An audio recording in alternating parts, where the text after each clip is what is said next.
YTN 라디오 이동현 뉴스 정면승부 2부 시작하겠습니다. 이번 시간엔 오늘 오프닝에서 예고해드린 대로 국민의힘 이준석 대표 스튜디오에 모시고 방송 진행해봅니다. 다음 주면 당의 대선 후보가 결정되는 중요한 시기인데요. 최근 윤석열 전 총장의 전두환 옹호 발언 논란 여파 등 주요 현안 관련해서 이야기 나눠봅니다. 이 대표 나왔습니다. 어서 오십시오. 네, 안녕하십니까. 그리고 생일 축하드립니다. 아유, 고맙습니다. 오늘 생일이라고 일부러 또 스튜디오에 나와주신 것 같아서. 그 인터넷상에 정보가 잘못돼 있어가지고 제가 핸드폰이 맞는 건지 아니면 그 정보 맞는 건지. 핸드폰이 맞겠죠 뭐. 네? 예. 차명폰 쓰는지 알았어요. 그래요. 바쁘신 와중에 오늘 나와주셔서 감사하고요. 네. 오늘 그 서울현충원 고 박정희 전 대통령 묘소 참배하셨더라고요. 예. 그 대표 말고 각 후보들도 아마 다 참여한 것 같던데. 제가 일정을 공지하니까 같이 후보들이 참여하겠다 이렇게 했던 거고. 함께 하셨습니까? 그럼? 예. 그래서 세 분은 같이 했고 윤석열 후보 측은 아침 8시에 뭐 다른 일정이 있었는지 예. 오후 2시에 따로 참배한 걸로 알고 있습니다. 예. 알겠습니다. 본론으로 좀 들어가서요. 어제 국회를 찾은 문 대통령에게 대장동 수사 얘기하셨더라고요. 답변이 있었습니까? 뭐 대통령께서는 뭐 저희 이야기도 그렇고 다른 뭐 국회 관계자들 이야기를 다 듣고만 계셨고 사실상 뭐 답변은 신중하셔야 않겠습니까? 예. 그래서 대통령께 저는 이제 사실 문재인 정부 초기에 그리고 20대 국회 말기에 예. 중점적으로 이제 다뤘던 정치 현안이 검찰 개혁이나 수사권 이제 조정 이런 거였는데 예.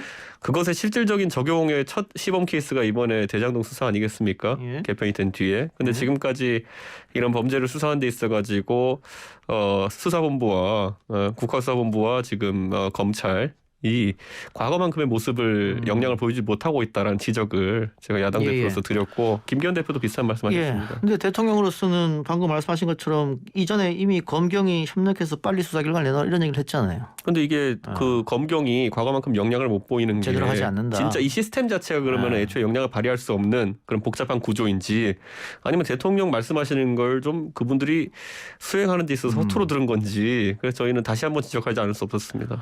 그런데 특검 문제는 여야가 협의해야 되는 거 아닙니까? 그래서 저희가 이제 계속 종용을 하는 것이고 사실 그때 이제 이재명 지사 측에서 그렇게 하기 전에 이낙연 후보 측에도 저희가 제안을 한 바 있지만은 그 부분에 대해 가지고 반응이 좀 미적지근한 상태에서 경선이 끝나버려 가지고 좀 결론이 그렇게 나게 됐습니다. 아니, 그러니까 제 말씀은 대통령한테 요구한다고 해서 뭐 국회가 협의해야 되지. 근데 저는 대통령께서 어쨌든 여당의 가장 큰 어른으로서 뭐 대통령께서 결심을 하시면 당연히 여당 분위기도 그렇게 흘러가지 않겠냐 그런 생각을 합니다. 예, 알겠습니다. 자, 오늘 이재명 후보와 대통령의 만남을 가졌는데 야당에서는 이거 부적절하다, 선거 개입이다 이렇게 말씀하신 것 같습니다. 어떤 거 만난 걸요? 예, 만남 자체. 저는 야당 입장에서 봤을 때 여당의 대선 후보가 대통령을 만나는 것 자체는 저는 뭐 관례상 있는 일이다. 근데 지금 하필이면은 대통령께서 그 수사를 사실상 지시를 내리셨고 결국 국민들의 관심은 이재명 지사에게까지 그 수사가 닿을 것이냐 안 닿을 것이냐 이걸 굉장히 중요하게 생각하고 있는데 결국에는 이렇게 대통령께서 지금 시점에 이재명 지사를 만나가지고 뭐 덕담이라도 하고 이렇게 진행되게 되면은 수사기관 입장에서는 다소 이걸 정치적으로 받아들일 소지가 있습니다.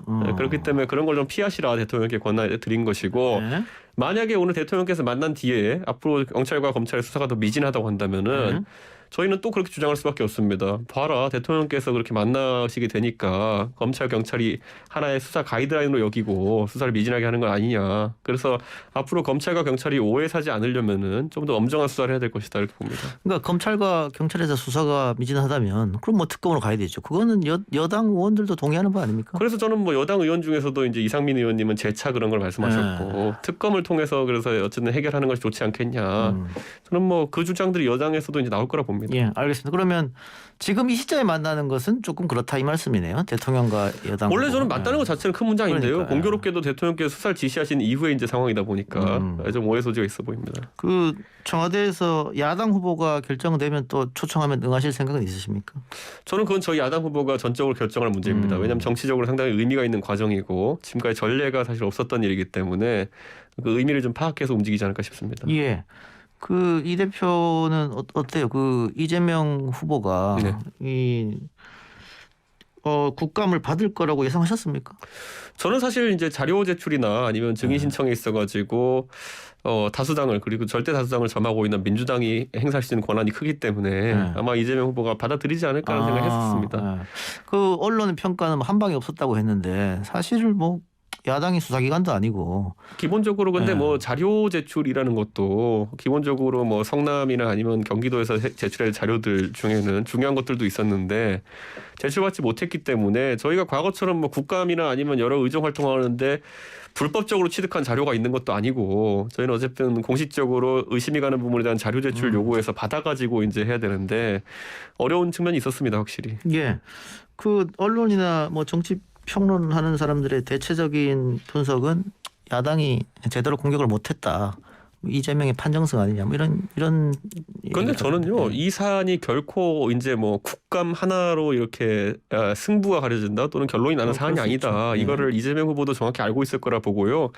당장 그 이명박 대통령을 당시 야당이었던 민주당이 상당히 공격했지만은 결국엔 다스나 이런 것에 대한 의혹은 10년 가까이 지난 뒤에야 이제 사실상 수사가 이루어지고 재판을 받았던 것이거든요. 그러니까 저는 이재명 후보에게 지금 가해지는 이 여러 의혹이라는 것은 명쾌하게 해명하기 전까지는 아무리 말로 무슨 뭐 노벨과 다이너마이트 이런 얘기하고 돌린다 하더라도 국민들이 쉽게 의구심을 거두지는 않을 겁니다. 특히 대장동 개발과 비슷한 건의 백현동 개발이라든지 지금 저희에게 제보 들어오고 있는 경기도 일원의 다른 어떤 개발 사례들 같은 경우에는 이게 어떤 구조화된 지역 권력의 지방 권력의 부패가 아니냐라는 지적이 나오고 있는 상황입니다. 그 이명박 대통령 이야기 하셨으니까 과거에 BBK 특검 결국은 이명박 당선인에게 면죄부 주고 끝났고 시간이 한 10여 년 지나가지고 결국 밝혀졌거든요. 그렇죠. 그러면 뭐 특검이 뭐 전부냐 또 이렇게 반론이 있을 수 있잖아요. 당연히 특검도 성공하는 특검도 있고 수사 결과가 미진한 특검도 있습니다. 그러나 문재인 정부에서 저희가 기록해 볼 것은 문재인 정부에서 실질적으로 정권 핵심 인사를 치죄했던 사례는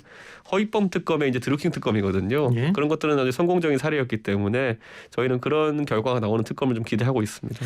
알겠습니다. 뭐 여야가 협의해서 끌어낼 부분이기 때문에 지금 의석수로는 여당이 노하면은 사실은 현실적으로 불가능한 일이니까. 그렇죠. 뭐 국민의힘에서 아마 여론에 좀 기대를 하는 것 같아요. 당연히 전 여론전을 이제 계속 해야 되는 것이고요. 기본적으로 이재명 후보가 국감에서 여러 가지 이제 말기술로 이제 그런 어떤 대응하는 데는 제한적 성공이 있었지만은 전체적인 이재명 후보의 경선 후보 선출 이후에 컨벤션 효과라는 건 없는 상태거든요. 그래서 저는 그런 것들이 실제로 저희 국감에서의 소기의 성과가 아니었나 이런 생각과 더불어 가지고 이재명 후보도 저렇게 버티기만 쉽지 않다. 여론의 뜻을 좀 따르지 않을까 싶습니다. 자, 야당 얘기로 좀 넘어와서 윤 전 총장의 그 전두환 씨 옹호 발언 이후에 개 사과 논란까지 어제 오늘 엊그제 지지율 보니까는 윤 전 총장이 또 많이 하락했다. 아마 이 여파가 아닐까. 그리고 이거는 그냥 윤 전 총장 개인의 지지율도가 떨어진 게 아니고 그동안 뭐 이 대표나 김종인 전 비대위원장이 호남에 상당히 공을 들였는데 전체적으로 이 발언 때문에 호남에서 또 민심이 외면하진 않느냐 이런 지적까지 있는데 어떻게 보십니까? 저는 윤 후보의 이번 좀 실수가 좀 뼈아픈 부분이 이게 뭐 상황이 사실 발언 자체가 좀 미숙했던 부분은 있고요. 왜냐하면은 보통은 저희가 호남 분들이 이제 실망할 만한 발언을 하는 저희 당 인사가 있을 때는 보통 5.18을 부정한다든지 어떤 그런 아주 직접적인 그런 언행들이 있거든요. 근데 이번에 윤 후보는 5.18과 12.12에 대해서는 본인이 굉장히 안 좋게 생각한다고 언급을 했습니다. 그러나 다만 이런 부분은 좀 괜찮다 이런 평가를 한 것인데 표현이 아다르고 어다른 것이라고 그 표현 과정에 있어가지고 전두환 전 대통령의 정치 전반을 좀 좋게 평가하는 그런 모습을 비춰져가지고 제가 그래서 그걸 저는 당 입장에서 전두환 대통령은 체육관 선거로 당선된 분이고 정치를 한 적 없고 통치를 한 적은 있다 이렇게 제가 정정을 했는데 그런 어떤 표현에 있어가지고 세심하지 못했던 부분 때문에 지탄을 받는 건데 그렇다면 그에 맞게 캠프가 상황 대처를 잘했으면은 지금과 같은 어떤 상황은 발생하지 않았을 건데 캠프가 뭐 오히려 좀 기름을 부었습니다 논란에. 그 사과를 좀 빨리 했어서 못했을까 수습을? 저는 수습이 좀 늦었던 부분도 안타깝지만 특히 그 나중에 좀 인스타그램에서 익살스럽게 풀어낸답시고 그 강아지가 인도 사과 먹는 그 사진이라고 하는 것은 제가 웬만하면 이제 대응을 좀 저희 후보들이 어떤 일이 있어도 긍정적으로 하는 편인데 아침에 일어나서 그 사진 보고 나서 야 이건 어떻게 해야 되지? 그냥 이런 생각이 들 정도로 당황스럽더라고요. 그러니까 그래서 제가 참 그 아침에 페이스북에 촌평을 하면서 이제 끝마쳤는데 이거는 윤 후보가 앞으로 본선에 만약 진출한다면은 아주 큰 반면교사로 삼아야 될 만한 그런 사건이었다고 봅니다. 그동안 당의 호남 구해 노력 이거 좀 물거품이 되지 않겠냐 이런 우려는 어떻게 보세요? 저는 기본적으로 아까 말했던 것처럼 이게 뭐 5.18이나 12.12에 대한 뭐 어떤 부정이나 이런 게 아닌 상황에서는 이번에는 그래도 아직까지 윤 후보가 제한적인 어떤 그런 타격을 입었다 이렇게 보고요. 앞으로 이것을 극복하기 위한 노력을 어느 후보가 되든지 간에 하는 것이 중요하다 이렇게 봅니다. 전두환 씨 옹호 발언 나온 이후에 호남을 방문했는데 어떤 수습의 차원이었습니까? 저는 그때 이제 그 누리호 발사는 참관이 예정돼 있었고요. 근데 그날 오전 일정을 이제 그러면은 그 누리호 가기 전에 고흥 가기 전에 여수에서 순천을 방문하는 그런 일정으로 이제 변경을 했습니다. 오전 일정을. 그런데 제가 이제 광주에 가라는 있던 일부 참모진의 의견을 제가 거절한 것은 이번 윤석열 후보의 발언은 아까 말했던 것처럼 5.18에 대한 부정이거나 이렇지 않습니다. 그렇기 때문에 그래서 5.18 관련 행사로 이제 일정을 변경하면은 혹시라도 윤 후보가 그런 발언을 한 것처럼 비춰질 수 있을까 봐. 그래서 제가 당대표 된 이후로 저희 당이 부쩍 신경을 쓰고 있는 여수 순천 관련해서 저희가 좀 여수 순천 사건에 대해 가지고 저희가 여러 노력들을 하고 있는데 그 일환으로 이번에 또 다시 가게 됐습니다. 예, 제가 뭐 다른 방송에서 이 대표만 애쓰는 것 같다 이런 표현도 한 적이 있는데 그 어쨌든 이 건으로 인해서 지금 윤 전 총장의 지지율이 좀 흔들린다. 그러면 홍 후보가 반사이익을 얻는 게 아니냐 이런 분석은 어떻게 보세요? 아무래도 이제 선거 막바지로 이제 접어들면서 두 명의 두각을 드러내는 후보가 있다 보니까 한쪽에 어쨌든 다소 하락세나 실수라는 것이 다른 쪽에 상승세로 나타나기도 합니다만은 저는 이것마저도 이제 앞으로 일주일 동안 많이 변할 수 있다. 그렇기 때문에 저는 계속 당대표로서 중립적으로 관찰해야 되는 상황입니다. 저는. 예. 김 전 위원장 만나셨잖아요. 예, 어떤 이야기가 오고 갔습니까? 뭐 김종인 위원장은 당연히 제 직전 당대표를 하셨던 분이기 때문에 당의 상황을 공유하고 여러 가지 조언을 구하는 그런 자리였고요. 최근에 정치 현안에 대해 가지고 뭐 김종인 위원장의 의견을 많이 들었습니다. 그런데 저와 생각이 일치하는 부분이 참 많고요. 그리고 앞으로 만약에 이제 그 대선 본선에서 김종인 위원장 역할이 있다면 어떻게 조정해야 될지 이런 것들을 뭐 좀 구체적으로 논의를 했습니다.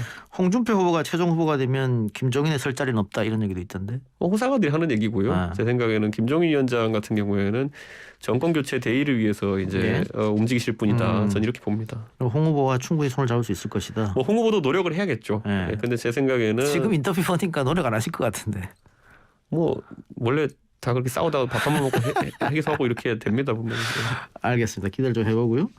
그 합종연행 이야기가 나오던데 그건 어떻게 보세요? 지금 4명 후보니까 뭐 2대2로 해서 합종연행 할 것이다. 그 합종연행이라는 것이 보통 이제 2등, 3등 후보나 2등, 4등 후보의 단일화 같은 것이 많이 거론되는데 저희가 4인 컷오프로 4명을 만들었기 때문에 쉽지는 않습니다. 왜냐하면 3자 간 단일화는 원래 쉽지 않고 양자 간 단일화가 만약 2등, 3등 후보 간에 진행된다고 하면은 4등 후보가 야합이라고 엄청나게 공격합니다. 그래서 그런 어떤 국면이 만들어지긴 좀 어렵다. 현실입니다. 손준성 검사에 대한 영장 심사 결과가 아직 진행 중이고 오늘 뭐 밤늦게 아마 나올 예정인데 여론조사를 보면은 대장동 건에 대해서는 이재명 후보의 책임이 크다. 마찬가지로 이 건에 대해서는 윤 전 총장 책임이 크다. 이렇게 나오더라고요.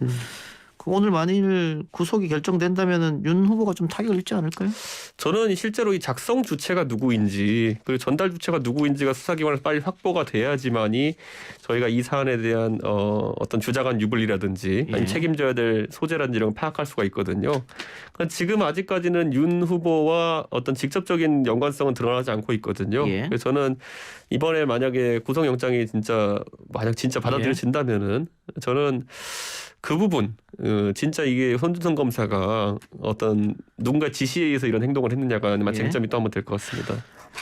오늘 뭐 영장이 발부된다고 하더라도 그 누구의 지시로는 조금 시간이 걸릴 것 같고 다만 아까 우리가 이야기한 대로 전두환 씨 옹호 발언에 대해서 뒤늦은 사과가 논란이 커졌으니까 오늘 만일 그 구속영장이 나온다면 발부가 된다면 그 지휘감독에 대한 책임 거기에 대한 사과는 있어야 되지 않느냐. 그런 부분은 그 윤 총장 입장에서도 사과를 해프게 할 뿐은 아니다 이렇게 보지만은 지금 아직까지 구속영장에 예를 들어 적시된 내용이 무엇인지 이런 것들도 불명확한 상태에서 이런 것들을 언급하기는 아직 이르다 이런 생각이 들고요.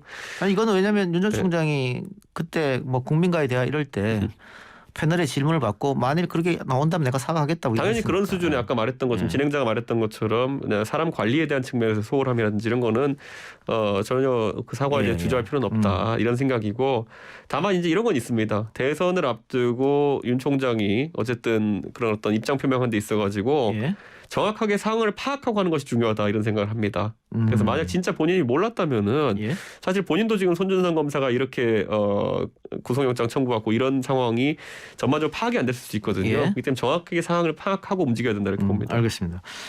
자, 안철수 대표가 대선에 출마하는 건 이제 기정사실 아닙니까? 저는 뭐 계속 말하지만 나오실 것 같고요. 대신 완주는 안 하실 것 같습니다. 완주를 안 하면 어떻게 국민의힘 후보와 단일화합니까? 그것도 잘 모르겠습니다. 근데 지금 이번 대선 결과는 51대 49라고 다들 예측하던데 안철수 후보가 완주하면 국민의힘은 치명타가 될 수도 있잖아요. 그렇다 하더라도 예를 들어서 안철수 대표가 만약에 본인의 어쨌든 과거처럼 제3지대론을 내세운다든지 예전에는 불리하든 말든 그냥 제3지대론을 하셨거든요. 근데 그게 아니라면 이번에 또 어떤 그 입장으로 나오실지. 그런데 서울시장 선거 때는 무조건 야권 단일 후보가 되겠다는 주장을 한번 나오셨거든요. 그때는 가능성이 높았으니까. 그래서 제가 출마 선언을 보고 한번 제가 평가를 하겠습니다. 혹시 뭐 단일화 혹은 합당하면서 지분 요구를 또 과하게 하지는 않을까 뭐 이런 얘기도 호사가들이 하던데. 제가 그런데 저희가 국민의당과 최근에 합당 협상을 진행해봤지만은 차라리 지분 요구나 이런 것이 합리적으로 들어온다면은 저희가 검토하겠지만은 뭐 당명 변경 이런 거는 약간 뜬금없었거든요. 그래서 저희는 한번 뭐 협상안이 나온다면 저희가 또 한번 들여다보겠습니다. 뭐 아직 시간이 있으니까 그건 충분히 가능성이 있다. 마지막으로 종로 지역구 이제 대선과 함께 치러지는데 또 종로라는 어떤 정치적인 가치가 있으니까 이 지역구가 뭐 런닝메이트 개념으로 치러질 수도 있다 이런 얘기도 많이 나오던데요. 이 정치권에서는요. 이런 정치적인 어떤 프레임이 나오면요. 그냥 청취자분들이 한번 생각해 보시면 됩니다. 내가 대선 후보를 고를 때 종로에 누가 출마했는지 때문에 딴 사람을 고를 가능성이 있느냐. 그러니까 저는 이런 것들은 정치적으로 저희가 만든 그냥 그 언어일 뿐이고 보통은 독립선거로 진행되는 경우가 많습니다. 물론 대선 후보를 찍으면 줄투표 성향은 있겠죠. 그런데 그건 러닝메이트가 중요한 게 아니라 그냥 우리 당을 같이 지지해 주시는 거기 때문에 제가 나가든 다른 사람이 나가든 비슷합니다. 그 지난번에 저랑 인터뷰했을 때 안 나간다고 하셨는데 방금 제가 나가나 누구 다른 사람이 나가나 이렇게 말씀하셨는데 제가 민주당에 좀 전략적 모호성을 줘야 되지 않겠습니까? 아무래도 송영길 대표님도 고민을 좀 하셔야 될 거리를 드리기 위해서. 그때 저한테는 내가 지역구를 얼마나 사랑하는지 진행자 당신이 더 잘 알지 않냐 이렇게 맺었어요. 지금도 마찬가지인데요. 그 어쨌든 송영길 대표님 오늘도 제가 만나 뵙고 얘기했는데 고민거리 좀 더 드리기 위해서. 알겠습니다. 오랜만에 스튜디오에 나오셨으니까 마지막으로 우리 국민의힘 지지 좀 해달라고 청취자 여러분들한테 마지막 멘트 하십시오. 제가 당대표가 되고 이제 4달 넘어가지고 5달째가 되어가는데 사실 지금까지도 당내에서는 많은 변화가 있었고요. 하지만 국민들이 체감할 만한 변화는 선거 과정 중에서 그리고 또 지방선거를 준비하는 과정에서 이렇게 보여드리겠습니다. 한번 바뀐 모습을 보고 지지할 만하다 싶으시면은 과거에 좀 저희 당을 안 좋아하셨더라도 이번에는 한 번만 고려 부탁드리겠습니다. 마지막으로 하나만 더. 보수 커뮤니티 특히 젊은 층이 많이 하는 젊은 층 남성들이 많이 하는 뭐 FM 같은 경우 이준석 한마디에 다들 열광하더라고요. 그 왜 그런다고 생각하세요? 뭐 옛날에 이동영 씨도 팟캐스트 하면서 그런 거 해봤잖아요. 뭐 별 다른 게 아닙니다. 알겠습니다. 자, 왜냐면 뭐 이번 선거에 그 2030 젊은 남성층의 어떤 투표의 향방이 상당히 중요하다고 자꾸 얘기해서 다들 준수턴 하면서 이 대표를 또 찬양하길래 제가 여쭤봤어요. 그들의 생각과 제가 비슷하기 때문에 그런 게 보이는 것이지 제가 그들을 갑자기 제 방향으로 이끌려고 한다고 해서 이끌어질 사람들은 아닐 겁니다. 지금까지 우리가 소외돼 왔는데 정치인 중에 유일하게 이준석만 우리 얘기를 들어줬다 이런 것도 있지 않을까요? 제가 말하는 것이 그들이 생각하는 것과 비슷한 이유는 제가 비슷한 연령대이기 때문일 것이고요. 그래서 제가 이제 좀 그런 대표성을 띠게 되는 것이지 제가 갑자기 이번 선거에서 누구 대선 후보 밀어라 그랬으면 그게 먹혔을 가능성은 없다고 봅니다. 알겠습니다. 오늘 출연 고맙습니다. 지금까지 국민의힘 이준석 대표였습니다. 감사합니다.